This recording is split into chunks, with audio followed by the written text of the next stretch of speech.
Hey guys, what's up? So we're in the garage again. We're gonna do a short little project that's super easy and something you can do on your truck. So what we're gonna be doing today is we're actually gonna be replacing the spark plug wires with OEM wires.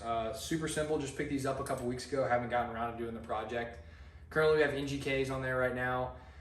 Really, if you're not gonna go OEM, then NGK is a great option, but they just look a little old. So super easy fix. Could help the performance of your engine, could not, just depends on what your wires look like and what kind of condition they're in. So these are not cheap from Toyota. They're over 200 bucks. So, you know, it is what it is, but if you want to go and stay OEM on the 1FZ, this is an easy, quick thing to do. We'll take you through each step. There's a couple key things that you need to do. The biggest thing is just making sure that the right wire is going to the right spot. So without further ado, let's get started and knock it out. All right guys, so the first thing we're gonna do is remove this cover to the valve cover. So interesting there, but we'll get this removed and then that'll expose all the wires underneath. One thing to keep in mind is the spark plug wires I have on there right now are actually labeled, 1 through 6, and then the Toyota ones are also labeled. So just understand that the distributor cap here is not labeled, so make sure that when you replace the NGK wires with the OEM wires, you understand which number is going into which spot on the distributor cap. So one thing you can actually do is you can do one at a time for the wires, but it's might just put a little number on there with some with a little silver Sharpie, and I'm actually surprised there aren't numbers on the distributor cap. I would think there would be. There probably is. If you guys know about that, please leave it in the comments, but it shouldn't be too difficult to remember which one goes where. But without further ado, let's get the cover removed. All right guys, you're gonna use a 10 millimeter for removing the cover.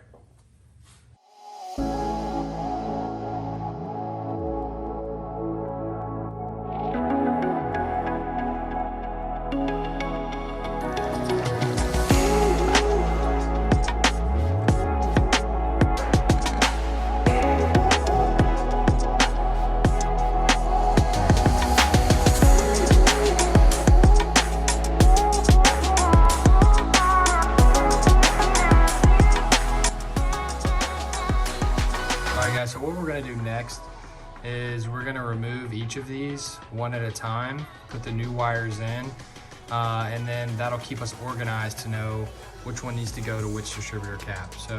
Or needs to go where on the distributor cap.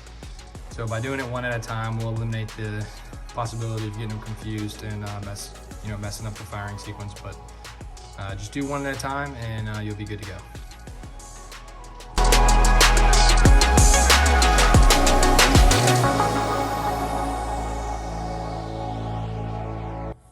All right guys, it's gonna be pretty hard to mess this up as the OEM one already comes oriented in a way that tells you which one to go into what hole. So as you can see, it's already positioned with everything you need. So what we're gonna do is we're gonna pull out the NGKs and we're gonna leave them plugged into the distributor cap.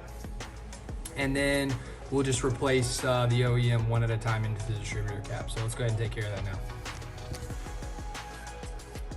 All right guys, so I knew this job was gonna be a little bit harder than I thought, and nothing crazy, but the last, I think it's the 4th wire and plug back there is really hard to get to with the airbox, and I don't want to remove the whole airbox system and intake. So what we're gonna do is we're actually going to, I know it's a change of plans here, but we're gonna draw a little sketch of this guy on a Post-it note, and then we'll be able to take these off and it'll give us the slack we need to pull the wire through to be able to remove it. So once we do that, we'll be good to go. So we're gonna take care of that now. All right guys, so we got our orientation of the distributor cap right here. So we're good to go. We've got all the old spark plugs removed. Once we took them off the distributor cap, we were able to get enough slack in that 4th wire to remove the coil from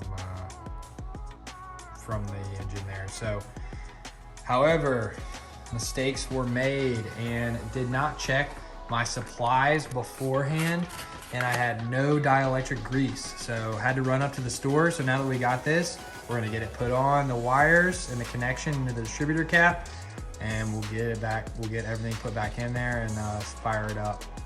Another thing I want to talk about before we get going is I actually am soaking the bolts right here in PB Blaster that came out of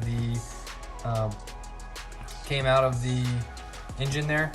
So anytime I have a bolt that comes off the frame or comes out of the engine, I give it a nice little coating of PB Blaster, dry it off, and then put some lithium grease on there in the form of non-seize. It's actually Loctite's anti-seize, but it's their anti-seize lithium stick. So I'll put some of that on there before I put it back on into the valve cover. So even though it's just the valve cover, still consider it to be part of the engine.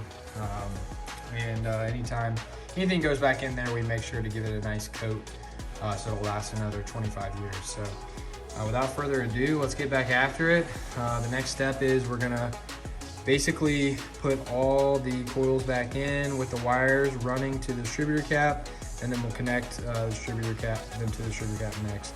There's this wire right here that we will replace at the end. That one's gonna be super easy, but first, yeah, we'll get everything coated with the dielectric grease and we'll get it put back in there. So let's go.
one thing we're gonna do is we're gonna check to make sure these are right, and then with our little reference here, and then we're gonna crank it up and make sure it runs. And then once that's done, we'll button it back up. But simple as that. It's just takes time, a little tedious, you know, just getting the wires all routed, but not super hard job.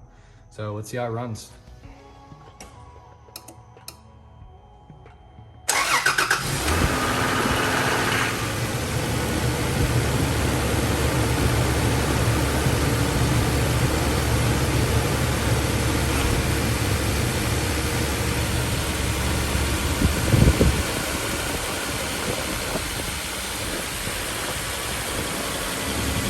All right, guys, sounds great. Sounds like the sewing machine that it is. So let's get it all buttoned back up and call it a day. Yeah, so closing thoughts.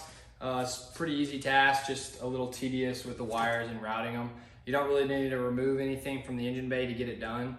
I guess you wanted to remove the air intake and air box, you could, or not air box, but the air intake hose or tube, but I wouldn't do it. You can get it done without it, but should run smoother now. I didn't really have any issues with these before. They do look pretty old, but they still look like they're in pretty good condition. So thanks again for watching. Please subscribe. The big things that we ran into here before I let you guys go is make sure you have dielectric grease, 10mm socket with a flex head, and then that's really it. Just take your time, and it's a super simple task. Pretty expensive, so if you get, you know, NGKs are a great way to go if you can't get OEM ones, but ultimately went in fine. Channel's been picking up, so I'll be trying to post more stuff weekly, get more videos. Got some good stuff coming down. Got a couple more 80s that we'll put in the videos, and then a couple other Toyota trucks. But thanks for watching. Thanks for all the support. And if you have any questions or any recommendations, please let me know. But have a great night, guys. Thanks.